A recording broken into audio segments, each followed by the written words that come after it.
Hey partners, it's Mike.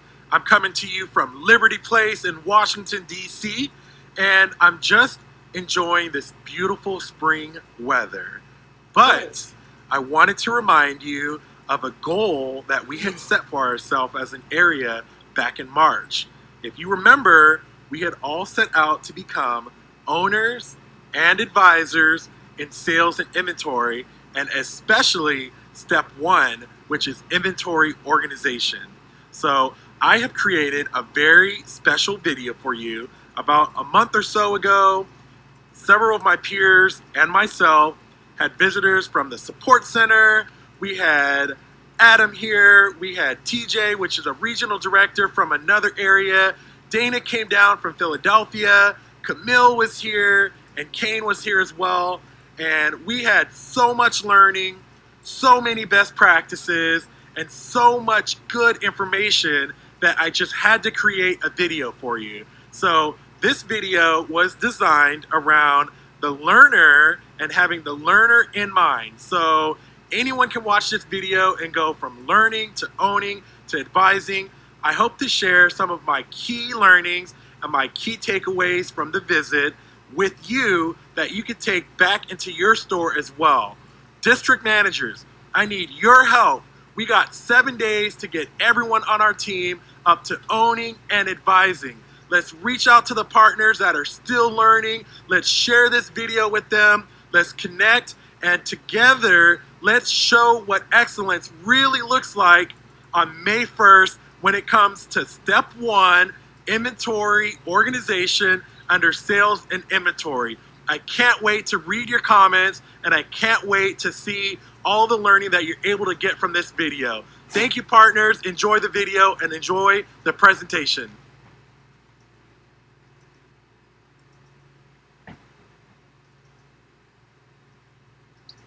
All right, before we get started, I wanted to just take a couple moments to really quickly talk about some of the benefits that you'll be able to see in your store from really owning and becoming an advisor in inventory excellence. So there are many benefits. These are just a few of them, but the first one is you're going to minimize partner motion and movement. That's so important.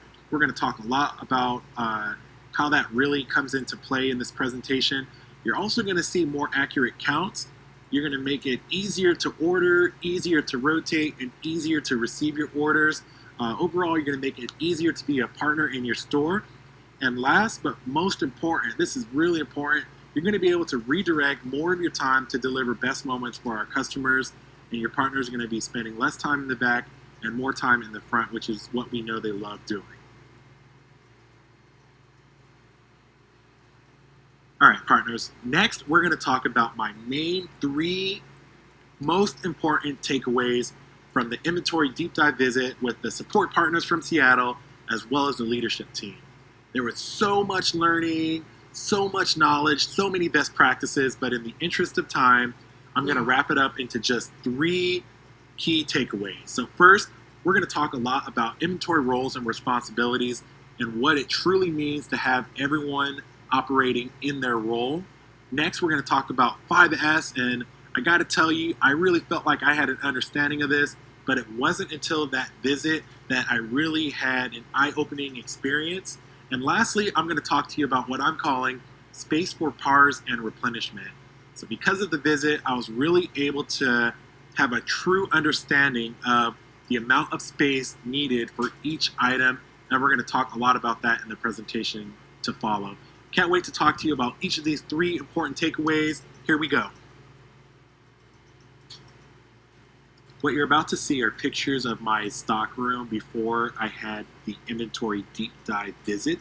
And it's really been a calibration for me because I've always thought of myself as a very organized person, very meticulous, very detail oriented, especially when it comes to my stock room and products. But because of this visit and because of the learnings, I was really able to walk away with a lot of insightful knowledge. So just looking at the pictures, you may think to yourself, you know, that is pretty organized. A lot of my peers gave that same feedback. I thought that my back storage rooms were organized, but what I didn't really understand was how to really Starbucks organize it. And that's when we get into 5S. But I wanted to show you these pictures of what the before looks like. Now let's take a look at what the after pictures look like. All right, welcome to the after pictures. So what you're about to see are pictures of my stock room post visit, after I had my aha moment, my key learning. As you'll see, there's a big difference between the pictures on this slide after the visit and the pictures on the slide before. So can't wait to walk you through. Again, we're going to talk a lot about roles and responsibilities. We're going to talk about 5S and some of my own key learnings. And we're going to talk about space for PARs and replenishment. So here we go.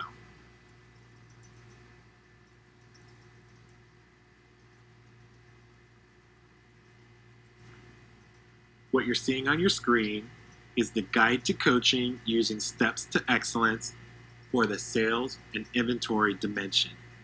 In the top left, store managers are responsible for creating and adjusting store-specific plans. Shift supervisors and baristas are responsible for bringing those plans to life on each shift. So I'm going to spend a lot of my time really talking about inventory organization. As you know, we have 7 days to get everyone on our team to at least owning or advising an inventory organization. I hope that after this presentation, you feel inspired and empowered to do this in your store as well. So when we look at roles and responsibilities for the store manager, we have 2 steps. First is to establish the organization system, and second is to check and adjust. So I want to go back to the steps to excellence directives on the top left. Store managers are responsible for creating. The key word in that sentence is to create. It is up to us to establish or create the store organization system. The next step, check and adjust. Shift supervisors have 1 step, and their step is to maintain the store organization. So now you can see how all the dimensions are starting to come and tie together. The shift supervisors cannot maintain the store organization unless we as store managers have established and created the organization system in our store. So that's so important. It's up to us to establish the organization system, but we must rely on our shift supervisors to maintain the store organization. If you're like me, then you've been doing your role and the shift supervisor role, and what is really going to bring your store to inventory excellence is, again, getting everyone into their role and having role clarity. So as we shift over to barista, their only role in inventory organization is to work together. So all of this foundation is dependent upon us as store managers really truly creating the inventory organization system in our store that the shift supervisors will then maintain. Let's talk a little more about the Starbucks inventory model. This tool is so important and so critical for us as store managers to not only understand, but to also embrace. When we think about setting up our store and the daunting task that that may be, the Starbucks inventory model is going to provide the framework we need to establish the organization system in our store. So let's get started in the top left. The Starbucks inventory model reduces barista motion, there it is again, and keeps the store organized. The model uses point of view stock, front stock, and back stock. So that might sound like a mouthful. Let's just briefly unpack that. The 3 main components of the Starbucks inventory model are going to be your point of view stock, front stock, and back stock. Your point of view stock are going to be product that are typically already in use and within arm's reach of your baristas. Your front stock is going to be product that is not within arm's reach, but it is still close enough for the barista to self-replenish, okay?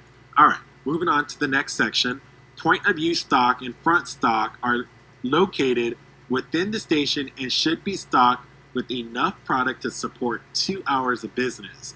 When the point of use stock runs out, baristas signal to the customer support barista using the item's replenishment signal, then continue working using the remaining front stock. So when you think about your point of use stock and your front stock, essentially what we want to do is we want to have enough product for 2 hours, so think peak, enough product to sustain that barista without having to leave that station. What that's going to do is it's going to help us minimize that motion that we keep talking about, and it's going to allow our partners to deliver even more best moments. So a barista working on the bar is going to have point of use stock within arm's reach. So think your syrups. When those syrups run out, they are going to have enough front stock to replenish that without needing to leave their station. Simultaneously, your customer support barista is going to use that product's replenishment signal to restock the front stock. So if you can get a visual of what's going on, there will always and constantly be enough product at the point of use to never have the barista leave the station. And again, it's going to redirect more time for our baristas to deliver best moments. So let's cover some more important stuff on this Starbucks inventory model. Some stores may need to prioritize what product is stored in the front stock and back stock due to space constraints. All other supplies should be in back stock, which will be used to replenish front stock according to the replenishment signal. Back stock may be located away from other stations. So think about a back stock room. Organizing this way ensures product is restocked prior to running out and enables baristas to stay in routine and deliver products our customers love. Okay?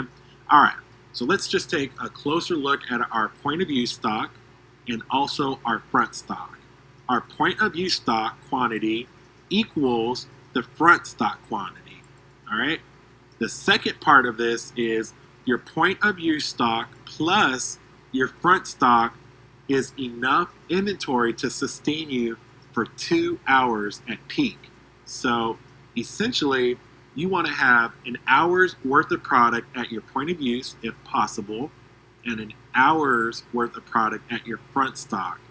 This is going to allow baristas to stay planted, to work in routine, to deliver best moments, and to deliver products our customers love. All right. The next thing that I want to talk to you about when it comes to the Starbucks inventory model is I want you to think about the space that is up front behind the line as precious real estate. It is your most prime real estate in the entire store. And so you want to occupy that real estate with products that are going to be fast moving and also products that are your highest used.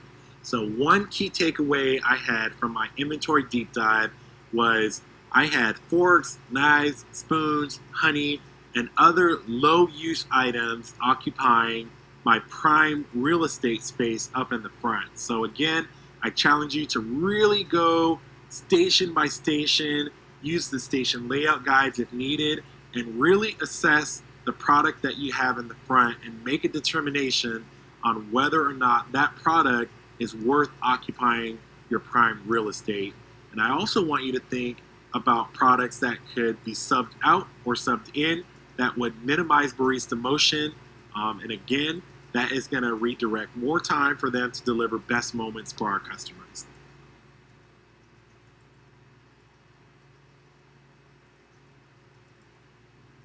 Hey partners, now that we talked about roles and responsibilities as well as the Starbucks inventory model, I wanted to give you just a couple quick tips when it comes to establishing the organization system in your own store. So if you were like me, you may have been a little overwhelmed when it came to the amount of work that was actually needed to organize your store. So first, determine the plan for organizing your store, and you're going to do this by dividing your store into organizable or bite-sized sections, okay?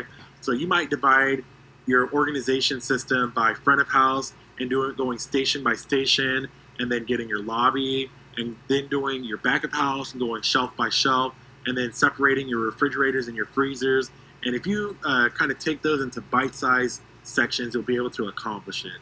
So next, you're going to want to identify how and where items will be stored. So this is really important. In the slides that follow, you're going to learn about space for par and replenishment. So everything in your store is now going to have a home, and anything that is not in its home needs to be returned to the home.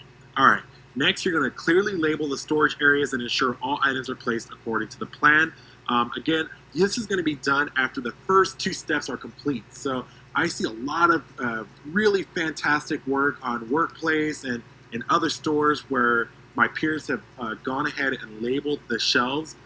But labeling is really going to come as a function of completing the first 2 steps, which we already talked about. And then the last thing, of course, is going to be to document your changes on schematics. So here are a couple tips to help get you jump started. Again, I'm available as a resource if anyone has any questions.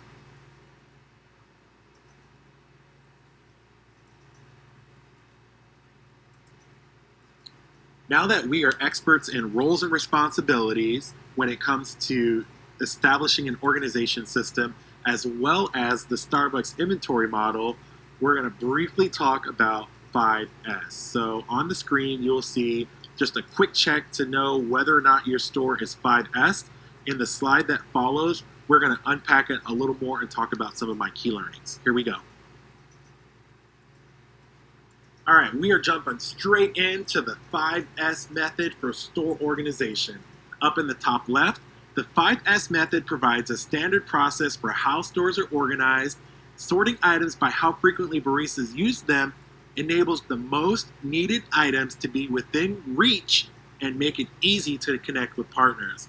So in the interest of time, I'm only going to be talking about the first 2 steps of the 5S method for store organization, and that's sort and set in order. So when you think about sort and you ask yourself, what exactly does sort mean?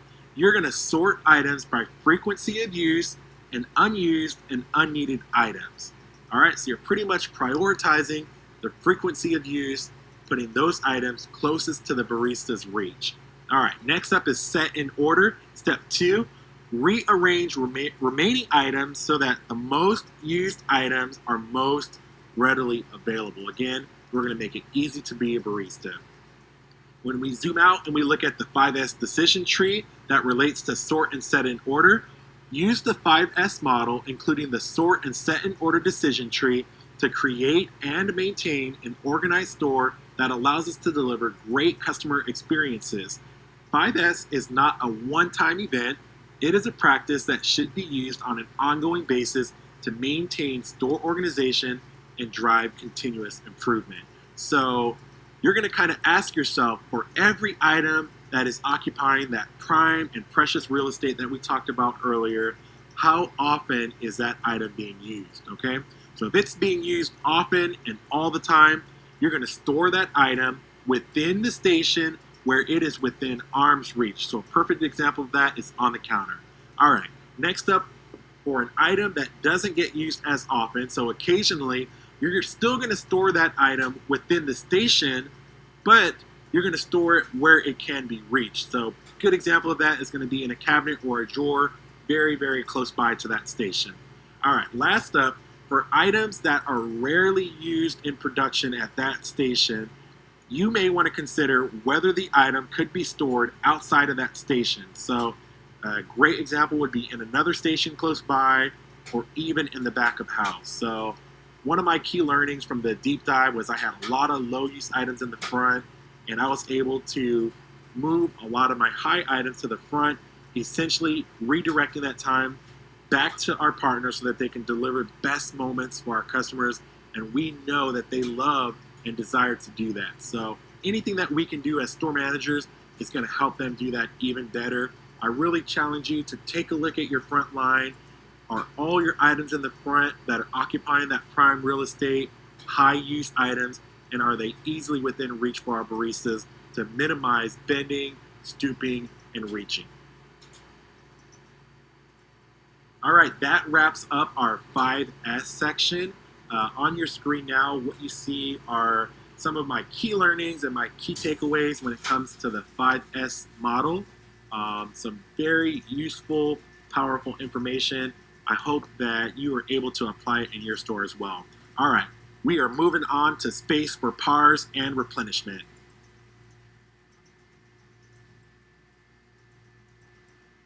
All right, we are rounding third and bringing it home. I just want to quickly talk to you about space for PARs and the replenishment. I'm so happy and so excited to be able to share some of the pictures from my visit with you, and I hope that it helps you in your own store as you develop and establish your own inventory organization system. Let's get right into it. So every storage area has a 5S method that is available as a resource for you as a store manager to help guide you in setting up that area for inventory excellence. What we see on the left is the 5S method for back of house. So I'm going to quickly run through this at a very high level. Here are some key takeaways. First, designate storage for current PARs and determine what is to be housed in flex space. You want to begin organizing on the bottom shelf and make best use of your space. Ensure the bottom shelves are 6 inches from the ground with the heaviest items stored on the bottom to help minimize risk. Use shelf dividers as needed, and you can order those from IMS. You can have additional shelves ordered through your DM. So what you see in the pictures on the left are very nicely and neatly organized syrups. But what I didn't do, if you pay attention to the picture on the left, is accommodate enough space for my current PAR and the replenishment that will be arriving on the York order. So what you see on the right-hand side are better spaced shelf sections to accommodate my PAR as well as the replenishment. Most of my low-use syrups have a PAR of 3, so I'm going to need space in the same area on the same shelf for 3 plus an arriving quantity, and as we know, most syrups are arriving in a case quantity of 6 bottles. So again, I need the 3, which is the PAR, plus the arriving 6. In the same space, I need to be able to accommodate up to 9 syrups. So that was one of my key learnings. And that is the main difference that you see between the left picture and the picture on the right. The left picture, I am utilizing the shelf dividers, but only to the extent where it can accommodate 1 row of syrup or up to 5 syrup bottles. So if I ever got more than 5 syrup bottles coming in, which I would, then I wouldn't have enough space to store those in the same section of the shelf. So I want to challenge you to take a look at your own back of house area. You want to create enough space on your shelf for the PAR, which is whatever is currently sitting on the shelf, plus whatever quantity may be arriving on your York order. In my case, once again, it was 3 plus 9. I need to have space in the same area to accommodate 9 syrups. Another change that I was able to take a look at is my vanilla PAR. My PAR for vanilla is going to be 32, so I need to have space for all of that vanilla. You can see that on the top shelf there. It's a really great learning on this, and I was able to take all that learning and really go shelf by shelf everywhere else in my storage area and apply this same concept.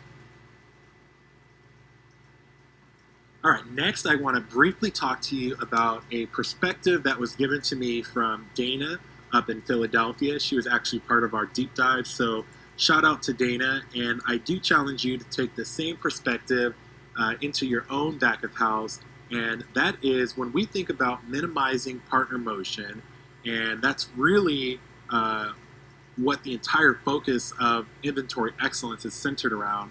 But when your partners take their first step in your back of house and they encounter that first shelf, the shelf that they encounter should be the items that are most frequently used in your store. And so if you take a look on the left, I have some items there, and these are not necessarily items that are causing my partners to run to the back most frequently. As you can see on the bottom, there are bottled water. We got some sleeves, which are a very low use item. What was most eye-opening was the sugars that are on the top. As you know, these sugars are extremely low use, but they were occupying a space closest to my back of house. And so what you see on the right-hand side are all of my RTD&E, all the snacks. And those are the items that are constantly being replenished throughout the day.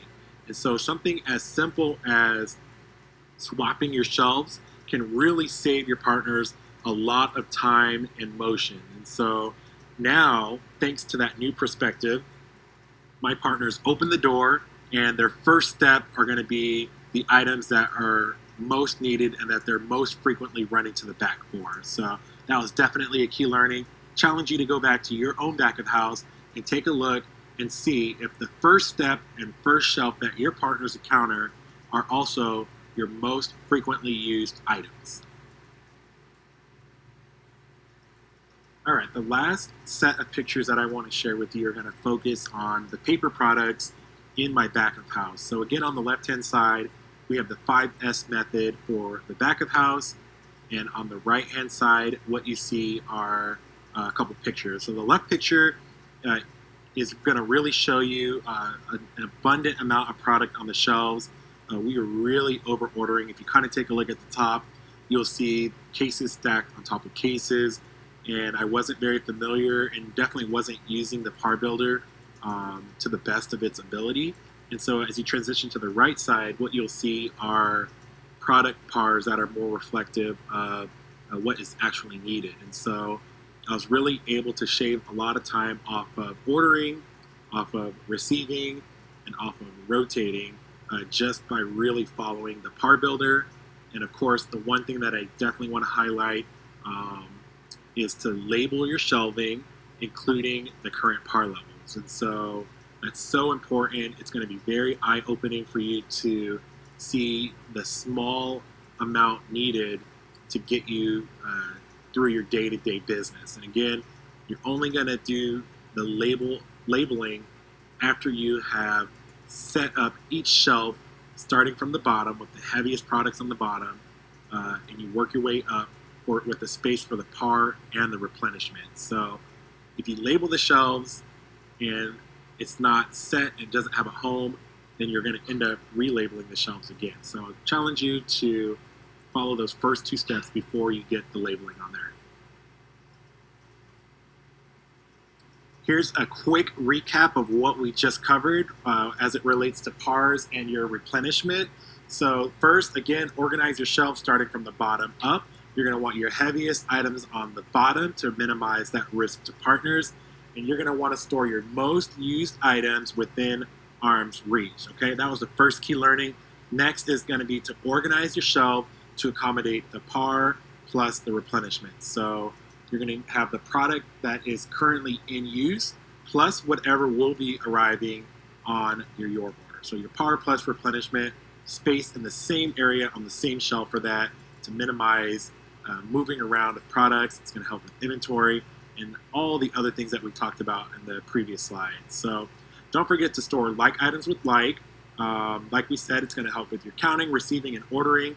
And then be sure to leave space for your incoming capacity as well. And then once you've done those first two steps, you're going to actually label the pars after the shelves have been organized. So be sure to use the par builder for that. It's a great tool. They've done all the work for us, and it is really going to be the final stamp of approval on you establishing the organization system in your own store. All right, partners, we made it to the end of the presentation. Congratulations. Thank you so much for allowing me to be vulnerable and share some of my key learnings from the deep dive visit.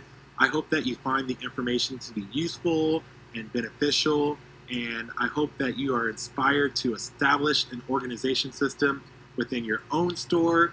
If you have any questions, need more clarification on anything that was discussed, definitely reach out. Let's connect. I'm happy to help. We got 7 days to get everyone on our team up to owner or advisor when it comes to inventory organization. So thanks again. Please reach out, share your comments on what you learned from the presentation.